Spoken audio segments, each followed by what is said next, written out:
right, what's going on, you guys? Nick here with Nick Strength and Power and the Europa Spain. The finals just wrapped up, so it's a little bit weird.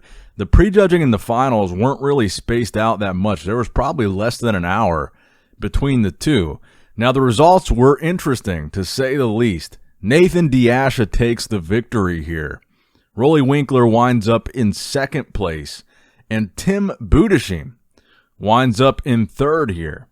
So, like I mentioned in the earlier video about prejudging, I do feel that Roelly improved significantly between Chicago and this show.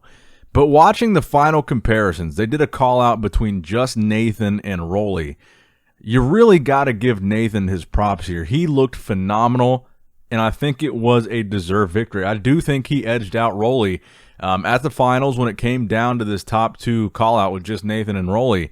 I do think he got the better of Roelly. I think it was a deserved and fair victory. I know that Roelly is the bigger name here, and a lot of people were rooting for Roelly, myself included. I'm a huge Roelly Winklaar fan. I wanted to see him do well. I wanted to see him do better, and certainly me and Nathan, well, at least Nathan seems to have had his differences with me. He seems to not like me very much, but I got to give Nathan props here. I mean, he looked fantastic. He deserved the win. He was the better bodybuilder on this day. I really think the more I was watching that top two call out, the more I gave the nod to Nathan Asha. I think this is a major victory for Nathan. Obviously, he would have been, if he took second, that would have been fine for Nathan. That would be a big feather in his cap. He would still go to the Olympia. But I think the fact that he beat Roelly here, and not a bad version of Roelly. Like I said, Roelly was improved. The fact that Nathan beat him is a lot of momentum for Nathan going into the Olympia. And I'm kind of excited to see what Nathan is going to be able to bring on the Olympia stage. Now, one of the things that impressed me most about Nathan at this show was his back.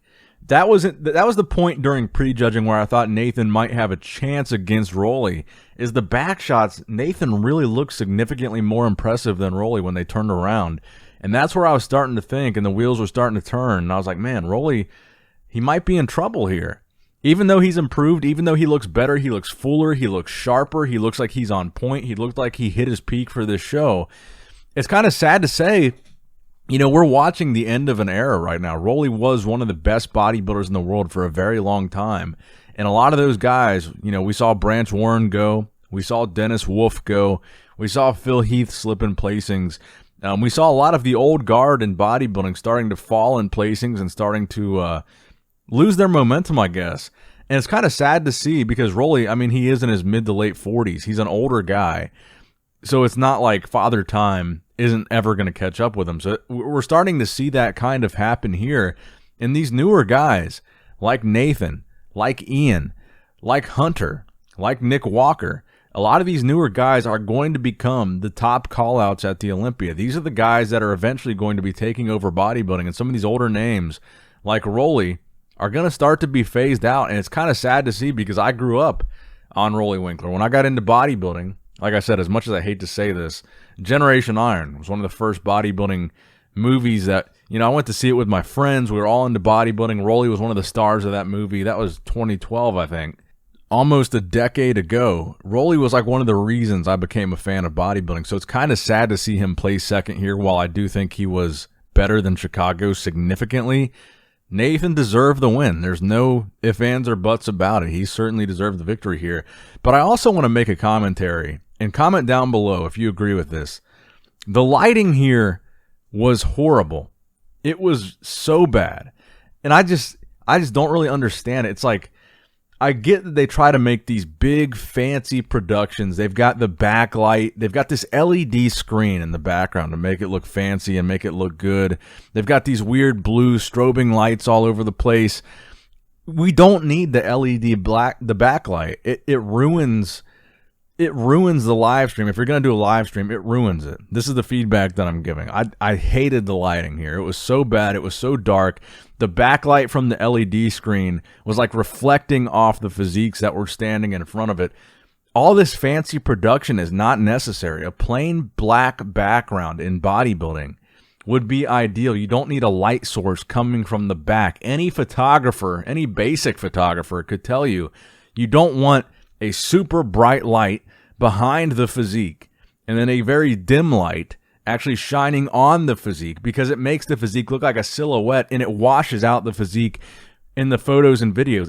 It's not a good look. And I think the IFBB needs to implement some sort of universal lighting rule where I really think we need to get rid of these LED backlights. I know for the sponsors, they might like it because you can show the sponsors on the big bright LED board, but it looks awful on these streams. Like this video if you agree. Comment in the comment section below if you agree. This lighting, they've got to figure this out, man. I mean, this is not good for bodybuilding. I'm watching the stream and I'm like, man, why did I pay for this? I can't even tell. I'm going to have to wait for the pictures to come out. I saw a lot of comments kind of sharing this similar sentiment in the prejudging video that I did. They got to fix this lighting. I don't know what they're thinking with these bright screens in the background and then dim lights on the bodybuilders themselves. It's just not a good look. If you're trying to see the detail and definition in a physique, when you're pointing a camera at something, if the background is brighter than what the subject is that you're supposed to be looking at, it makes no sense. It's not good. It's photography 101. It's videography 101. You gotta fix that.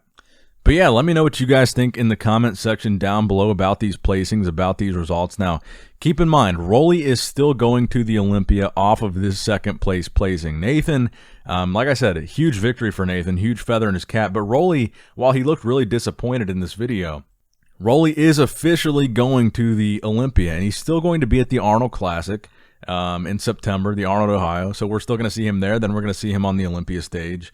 So it's not that big of a disappointment for Roelly, because keep in mind, he took, what was it, 4th or 5th at Chicago. He moved up from that placing to 2nd here.